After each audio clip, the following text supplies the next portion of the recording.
ओम नमो भगवते वासुदेवाय नमः। यस्मात् सर्वमिदं प्रपञ्चरहितं माया जगज्जायते यस्मिन् तिष्ठति याति चान्तसमये कल्पानुकल्पे पुनः यन्ध्यात्वा मुनयः प्रपञ्चरहितं विन्दन्ति मोक्षध्रुवं तं वन्दे पुरुषोत्तमाख्यममलं नित्यं विभुं निश्चलं नित्यं ध्यायन्ति बुधा समाधिसमये शुद्धं वियस्सन्निभं नित्यानन्दमयं प्रसन्नममलं सर्वेश्वरं निर्गुणं व्यक्ताव्यक्तपरं प्रपञ्चरहितं ध्यानैकगम्यं प्रभुं तं संसारविनाशहेतुमजरं वन्दे हरिं मुक्तिदाम्। प्रत्येक कल्प और अनुकल्प में विचार पूर्वक विस्तार पूर्वक रचा हुआ यह समस्त मायामयी जगत जिससे प्रकट हुआ, जिसमें स्थित और अंतकाल में जिस पर समाप्त हो जाएगा, जो इस दृश्य प्रपंच से सर्वथा पृथक हैं, जिनका ध्यान करके मुनिजन संतान सनातन मोक्ष पद प्राप्त करते हैं, और नित्य निर्मल निश्चल तथा व्यापक प्रसन्न निर्मल पुरुषोत्तम जगन्नाथ जी को मैं बारंबार प्रणाम करता हूँ, जो शुद्ध आकाश में समान निर्लेपित नित्यानंदमय सदा निर्मल उसके स्वामी निर्गुण व्यक्त और व्यक्त से प्रपंच से रहित है और ध्यान मात्र के लिए एक ही संसाधन है। समाधि में विद्वान पुरुष जिनका ध्यान करके अंतर्गति को उत्तम गति प्रदान करते हैं, जो संसार की उत्पत्ति और विनाश के एकमात्र कारक हैं, जरा अवस्था में जिसका स्पर्श भी नहीं होता और जो मोक्ष प्रदान कर देने में सामर्थ्यवान है, उन भगवान श्री हरि की मैं वंदना करता हूँ और उनके चरणों में साष्टांग वंदन करता हूँ। जय श्री राधे, जय महाकाल। आज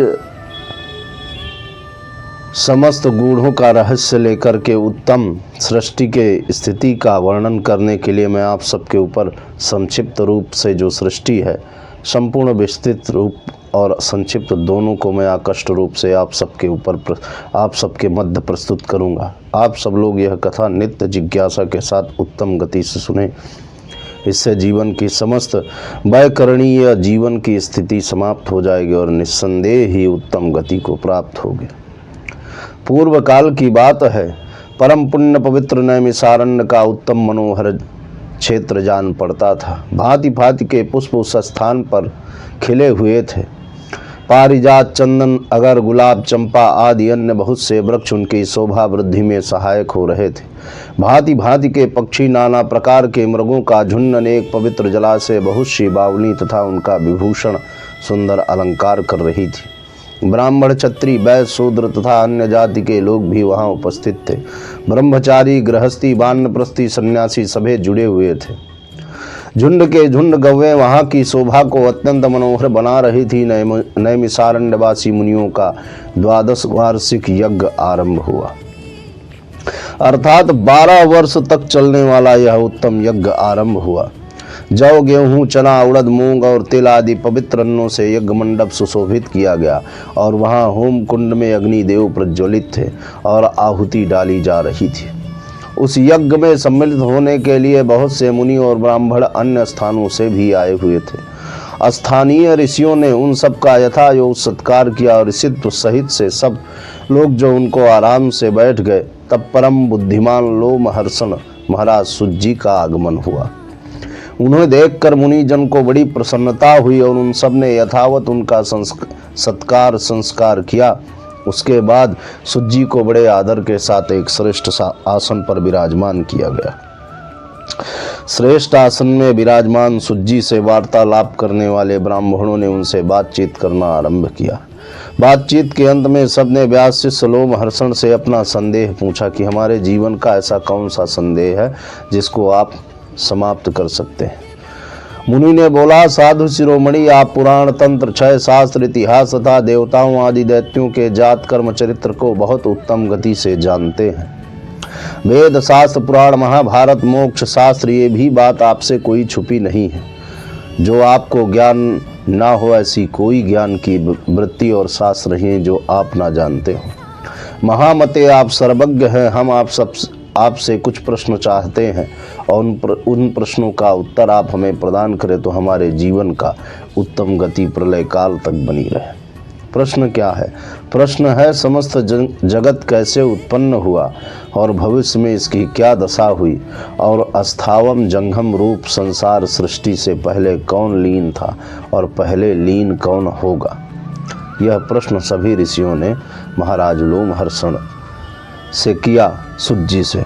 महाराज सूत जी कहते हैं, जो निर्विकार, शुद्ध, नित्य, परामंद, सदा एक रूप और सर्व विजयी उन भगवान विष्णु को मैं बारंबार प्रणाम करता हूँ, जो ब्रह्मा, विष्णु और शिव से उत्पत्ति, पालन और संहार करने में सभी भक्तों को सागर से तारने, संसार सागर से तारने का कार्य करते हैं। ऐसे परब्रह्म परमात्मा को मैं बारंबार नमन करता हूँ। अनेक रूप धारण करके सूक्ष्म से अव्यक्त और व्यक्त से सूक्ष्म और तनय से सूक्ष्म, रूप से अव्यक्ति और व्यक्ति से अव्यक्ति रहने वाले परब्रह्म भगवान विष्णु नारायण को मैं प्रणाम करता हूँ। जो सृष्टि के पालन, सृजन, संहारक और सृष्टि के अलय विलय और प्राणियों के समस्त हृदय में विभूषित हैं, ऐसे भगवान श्री नारायण को मैं प्रणाम करता हूँ। जो इस विश्व के आधार, अनंत सूक्ष्म से सूक्ष्म सब प्राणियों के भीतर विराजते हैं, क्षर अक्षर ज्ञान रूप और किंतु अज्ञानवश भी नाना प्रकार के रूपों में प्रतीत होते हैं, ऐसे भगवान विश्व नारायण को मैं प्रणाम करता हूँ। जगत के अधीश्वर, जिनके जन्म और विनाश में कभी भी अव्यक्त और अनंत सूक्ष्म विशेश्वर, जो हरि तथा ब्रह्म और देवताओं को मैं प्रणाम करता हूँ। तत्पश्चात इतिहास पुराण के ज्ञाता, वेद वेदांग के पारंगत विद्वान, समस्त शास्त्रों के तत्वज्ञ पराशर नंदन भगवान व्यास को मैं प्रणाम करता हूँ, जो मेरे गुरुदेव हैं। वेद तुल्य माननीय पुराण का वर्णन करूंगा। पूर्व काल में दक्ष आदि श्रेष्ठ मुनियों ने जो पूछा था प्रश्न कमल योनि भगवान ब्रह्मा जी से, जो ब्रह्मा जी ने यह पाप विनाशनीय कथा का वर्णन किया था, अनेक अर्थों वाली श्रुतियों से परिपूर्ण, अर्थों से विभक्त और उत्तम हृदय में धारण कर देने वाली यह परम वंश परंपरा को कायम और स्वर्ग तक, प्रलय तक प्राप्त करा देने वाली अद्भुत कथा का मैं वर्णन करता हूँ। जो नित्य सदा आनंद तथा कारण बहुत अव्यक्त प्रकृति, उसी को प्रधान कहते हैं, उसी से पुरुष एक विश्व का निर्माण करता है। मुनीश्वरों, अमित तेजस्वी ब्रह्मा को ही पुरुष समझो। वे समस्त प्राणियों की सृष्टि में तथा नारायण के आश्रित है। प्रकृति के महत्व से महत्व, अहंकार तथा अहंकार से सूक्ष्म और भूत से उत्पन्न हुए। भूतों को जो भेद और उनमें भूतों में सूक्ष्म भूतों से प्रकट हुए, उन सनातन सर्ग और तदंतर स्वयं भगवान नारायण ने नाना प्रकार की प्रजा उत्पन्न करने की इच्छा से सबसे पहले जल की सृष्टि किया। जल की सृष्टि किया, फिर जल में अपनी शक्ति का अनुसंधान किया। जल का दूसरा नाम नार है, क्योंकि उसकी उत्पत्ति भगवान नर से हुई है। वह जल पूर्व काल में भगवान का अनय निवास स्थान हुआ, इसीलिए वह नारायण कहलाए। इसीलिए भगवान का नाम नारायण है। भगवान ने जो जल में अपनी शक्ति का अनुसंधान किया, उससे एक बहुत विशाल सुवर्णमय अखंड अंड प्राप्त हुआ। उसी में स्वयंभू ब्रह्मा जी उत्पन्न हुए, ऐसा सुना जाता है। सुवर्ण के समान कांति में भगवान ब्रह्मा ने 1 वर्ष तक उस अंड में निवास करके उसके 2 टुकड़े कर दिए। फिर एक टुकड़े से द्विलोक बनाया और दूसरे से भूलोक बनाया। उन दोनों के बीच में आकाश रखा गया। जल के ऊपर तैरती हुई पृथ्वी को स्थापित किया गया। फिर 10 दिशाएं निश्चित की गई। साथ ही काल, मन, वाणी, काम, क्रोध, रति की सृष्टि की गई। इन भावों के अनुरूप सृष्टि करने की इच्छा से ब्रह्मा ने 7 प्रजापतियों को अपने मन से उत्पन्न किया। उनके नाम इस प्रकार हैं। पहले हैं मरीच, दूसरे हैं अत्रि, तीसरे हैं अंगिरा और चौथे हैं पुलह और 5वें हैं पुलस्त और 6ठे हैं क्रतु और 7वें हैं वशिष्ठ। पुराणों में ये 7 ब्रह्म निश्चित किए गए। तत्पश्चात ब्रह्मा जी ने अपने रोष से रुद्र को प्रकट किया। फिर पूर्वजों के भी पूर्वज सनत कुमार को उत्पन्न किया। इन्हीं 7 महर्षियों से समस्त प्रजा तथा 11 रुद्रों का प्रादुर्भाव हुआ। उन 7 महर्षियों के साथ बड़े बड़े दिव्य वंश हुए। देवता भी इन्हें अंतर्गत और उन 7 वंशों के लोग कर्मनिष्ठ और संतानवान हुए। उन वंशों को बड़े बड़े ऋषियों ने सुशोभित किया। इसके बाद ब्रह्मा जी ने विद्युत, वज्र, मेघ, रोहित और इंद्रधनुष पक्षी मेघों की सृष्टि किया। फिर यज्ञों की सिद्धि के लिए उन्होंने ऋग्वेद, यजुर्वेद, सामवेद प्रकट किए। तदंतर साध्य देवताओं की उत्पत्ति बताई जाती है। छोटे बड़े सभी भूत भगवान ब्रह्मा के अंगों से उत्पन्न हुए। इस प्रकार प्रजा की सृष्टि करते निरंतर रहते प्रजा की वृद्धि चाहते थे, और जब प्रजा की वृद्धि न हुई तब प्रजापति अपने शरीर को 2 भागों में विभाजित किया।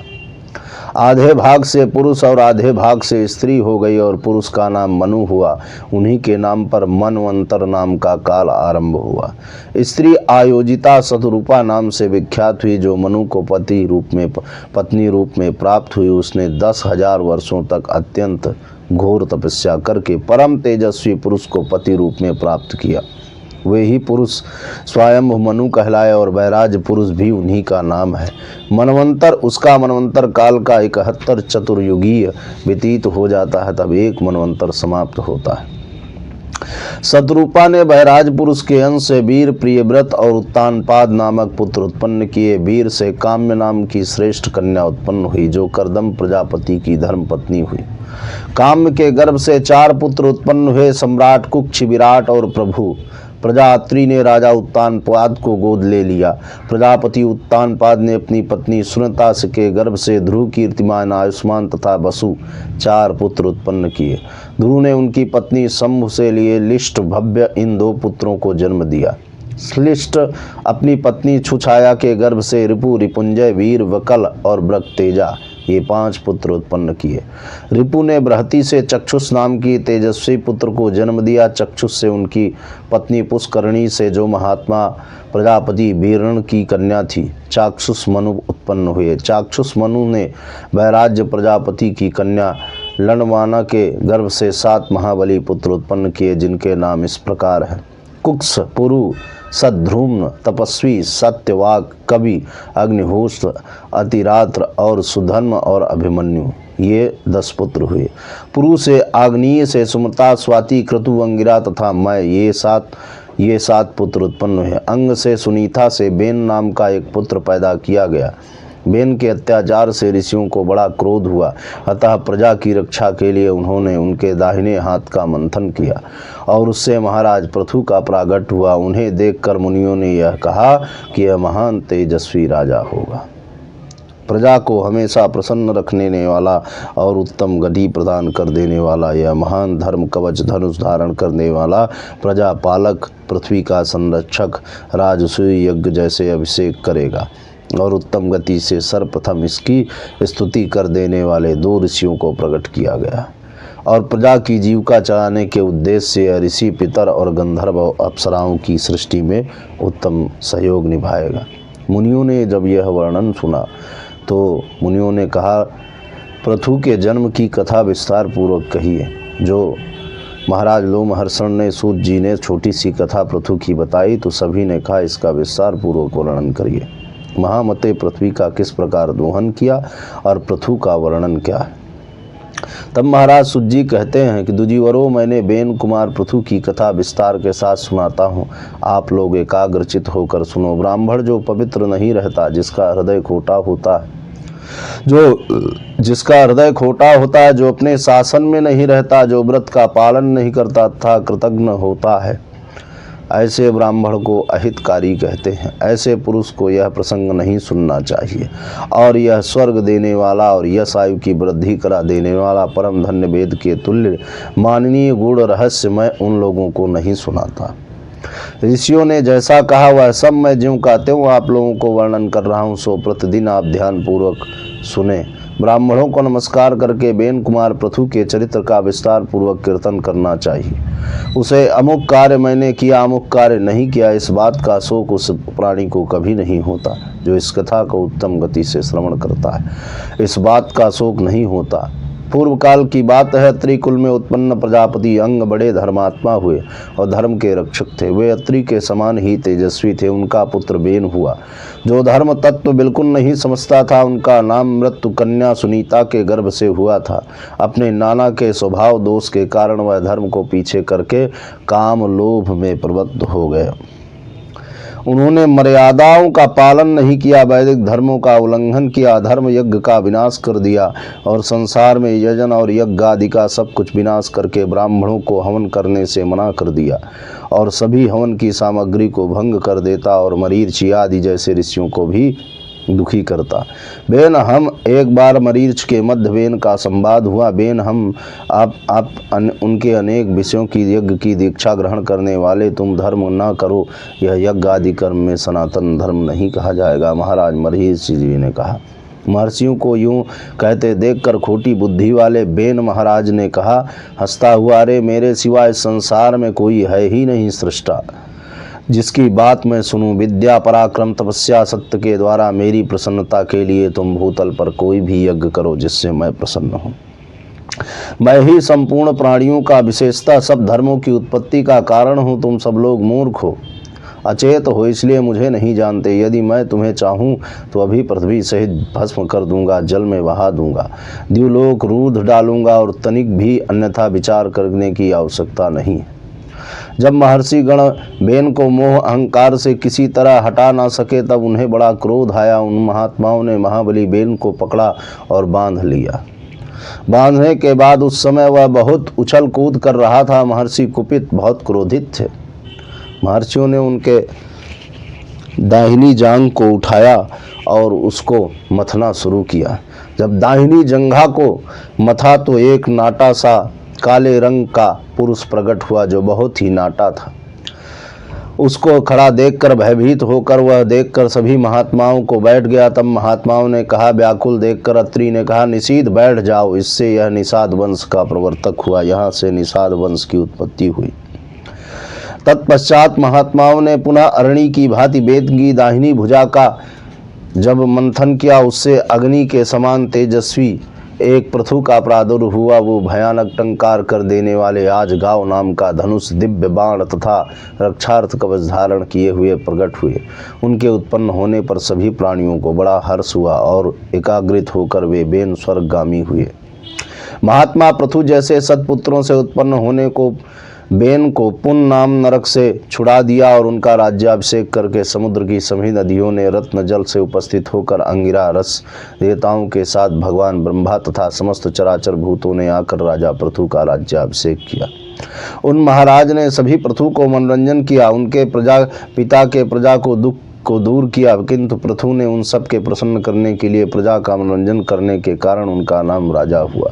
वे समुद्र की यात्रा करते हुए जब जाते तो जल स्थिर होता था, जब पर्वत के मध्य से निकलते तो पर्वत उनको स्थान प्रदान कर देता था। और उस समय जब फल हो पहले बात पृथ्वी जो होती थी बिना जोए और बोते ही अन्न का उत्पादन करती थी। जो वृक्षों की लताएं होती थी उनमें मधु शहद भरा हुआ होता था, सोम रस आदि होता। विद्वान ब्राह्मण उत्तम यज्ञ किया करते थे। यज्ञ और जब एक समय पृथु ने पितामह ब्रह्मा जी से संबंध रखने वाला यज्ञ किया, उसमें सोमाभिषेक दिन सूत सोम रस निकालने की भूमिका से परम बुद्धिमान सूर्य जी की उत्पत्ति हुई। उसी महान यज्ञ में विद्वान मागध भी प्रादुर्भाव हुआ। उन दोनों महर्षियों ने पृथु की स्तुति करने के लिए बुलाया गया। तुम लोग, महाराज ब्रह्मा ने कहा, तुम लोग महाराज की स्तुति करो, यह कार्य तुम्हारे अनुरूप है तथा महाराज इसके पात्र हैं। हम अपने कर्मों से देवताओं की स्तुति करते हैं। उन दोनों महात्माओं ने कहा, हम अपने सामने सिद्ध महात्मा देवताओं के कर्मों को देखकर उनके कर्मानुसार स्तुति करते हैं, इनके तो कर्म को भी हम नहीं जानते।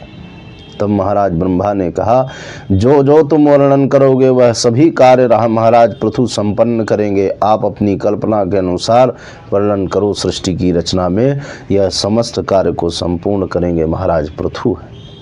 बंदी यहीं से बंदीजन मागध और सूत जी ने उनका स्तमन किया। जो जो वर्णन किया वह सब कुछ महाराज पृथु ने संपन्न किया। यहीं से बंदीजन का आशीर्वाद दिलाने की परिपाटी चली आई।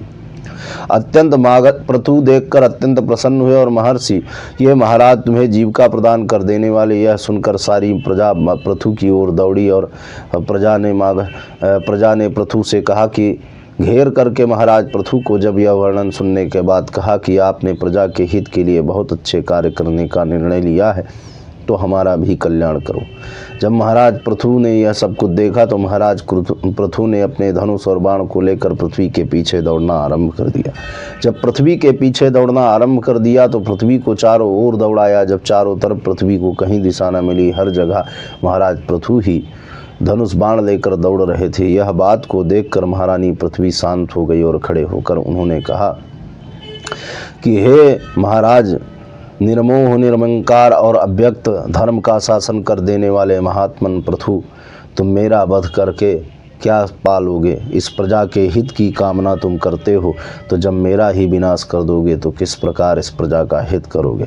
तुम इस क्रोध का त्याग कर दो। धर्म का त्याग नहीं करना चाहिए, तुम्हें अपने क्रोध का त्याग कर देना चाहिए।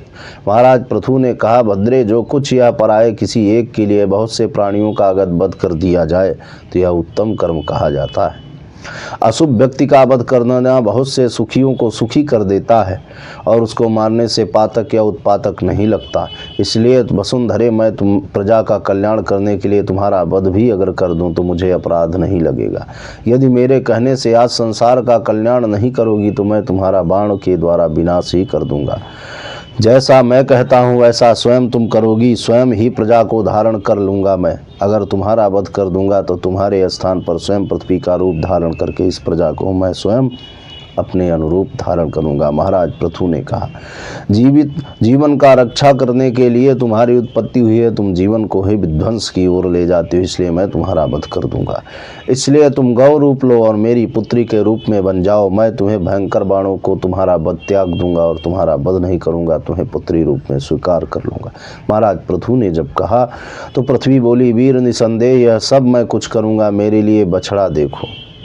किस प्रकार का बछड़ा हो जिसके प्रेम स्नेह युक्त दूध मैं जिसे दूध दे सकूं। धर्मात्माओं ने श्रेष्ठ भोपाल, तुम मुझे सब ओर बराबर कर दो, जिससे मेरा दूध सब ओर इस सृष्टि में फैल सके। तब राजा पृथु ने अपने धनुष की नोक से लाखों पर्वतों को उखाड़कर एक स्थान पर एकत्रित किया और इससे पर्वत बढ़ गए। इससे पहले की सृष्टि में भूतल समतल होने के कारण पूर्व अथवा ग्रामों की कोई सीमा विभाग नहीं हुई। उस समय अन्न, गोरक्षा, खेती आदि व्यापार कुछ नहीं होता था। तब बेन कुमार पृथु ने समय से ही आरंभ हुआ।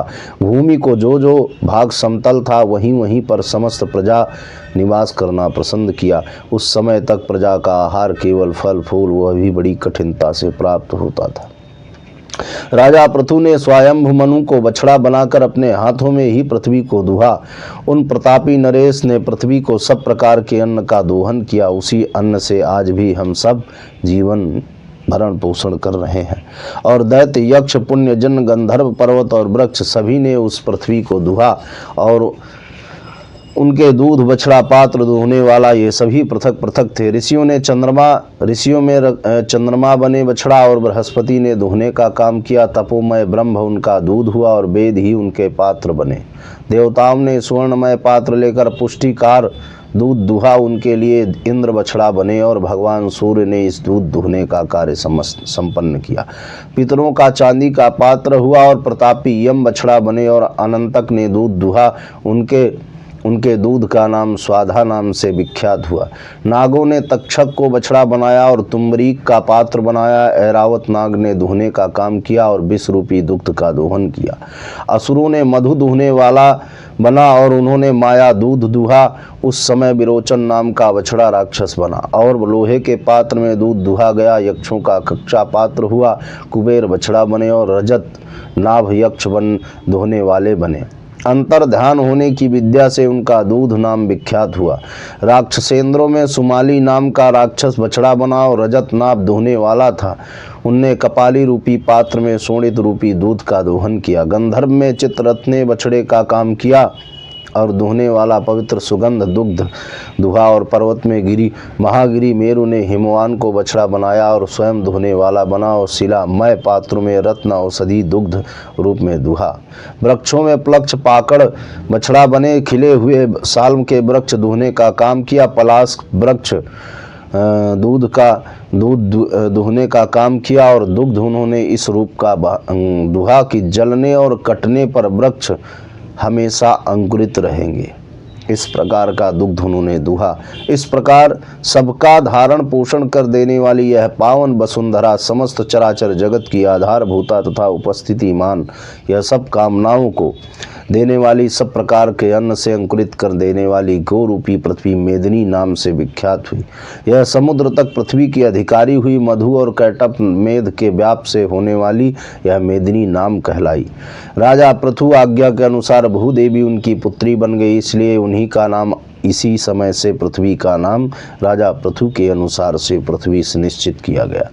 पृथु ने पृथ्वी का विभाग शोधन किया, जिसमें अन्न की खान समृद्धशाली बनाई गई, गांव नगरों और इनकी शोभा बढ़ाई गई। बेन कुमार महाराज पृथु ऐसा ही प्रजा का पालन किया। उनके प्रभाव से किसी प्रकार का संदेह न हुआ। सभी प्राणी पूजनीय और वंदनीय रहे। वेद पारंगतों में विद्वान ब्राह्मणों को महाराज पृथु ने वंदना करनी चाहिए। जो ब्राह्मण परंपरागत उत्तम ज्ञानी है, उनको महाराज पृथु की वंदना करनी चाहिए। इसके बाद परम प्रतापी महाराज पृथु की वंदना होती है और युद्ध में जिनकी विजय की कामना है वह भी पृथु की महाराज की वंदना करनी चाहिए, उनको युद्ध में विजय मिलती है। और सैनिक राजा पृथु का वंदन करते हैं तो उनको अपनी सेना पर विजय प्राप्त कर देने का आशीर्वाद प्राप्त होता है। वैश्य अगर महाराज पृथु का वंदन करता है तो उसको वृद्धि में उत्तम आशीर्वाद महाराज पृथु का प्राप्त होता है। और शूद्र वर्ण लोग अगर महाराज पृथु का भजन करते हैं तो उनको भी उत्तम ज्ञान और परम यश की प्राप्ति होती है। इन तीनों वर्णों चारों वर्णों में शूद्र हमेशा वंदनीय है और सभी का उत्तम गति से महाराज पृथु का वंदन कर देना चाहिए। सभी जिसने महाराज पृथु का वंदन किया वह संसार में हमेशा उत्तम यश का भागी होता है और उत्तम गति को प्राप्त होता है। बोलो वृंदावन बिहारी लाल की जय, महाकाल की जय।